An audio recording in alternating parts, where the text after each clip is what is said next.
Next వచ్చేసి what is cubic equation. What is cubic equation. Cubic equation అంటే degree 3 ఉంటే దాన్ని ఏమంటున్నాం, క్యూబిక్ ఈక్వేషన్ అంటున్నాం. డిగ్రీ 3 ఉంటే cubic equation. Okay, for example ఏంటంటే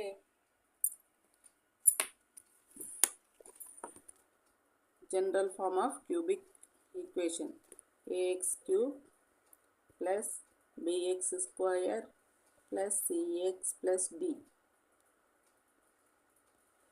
So this is the cubic equation.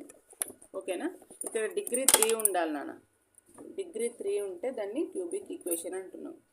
Okay, next వచ్చేసి what is బైక్వాడ్రటిక్ equation. బైక్వాడ్రటిక్ equation అంటే degree 4 ఉంటే దాన్ని బైక్వాడ్రటిక్ అంటాం.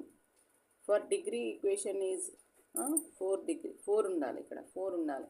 So ax power 4 bx power 3 highest degree, ఇది హైయెస్ట్ డిగ్రీ ఏదైతే ఉంటుందో తన ఈక్వేషన్కు డిగ్రీ ఆఫ్ ద ఈక్వేషన్ అవుతుంది కదా.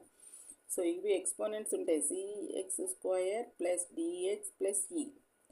ఇవన్నీ ఏబిసిడీలు ఏంటి, ఇవి రియల్ నంబర్స్ అన్నట్టు, కోఎఫిషియంట్స్. సో ఇవేమో variable X. What is statement? What is statement? A mathematical sentence that can be verified as either true or false but not both is called a statement. ఒక statement ఉంటుంది, అది true అన్న అవ్వాలి falls అన్న అవ్వాలి, దాన్ని statement అంటాం. ఇచ్చిన దాన్ని స్టేట్మెంట్ అంటాం.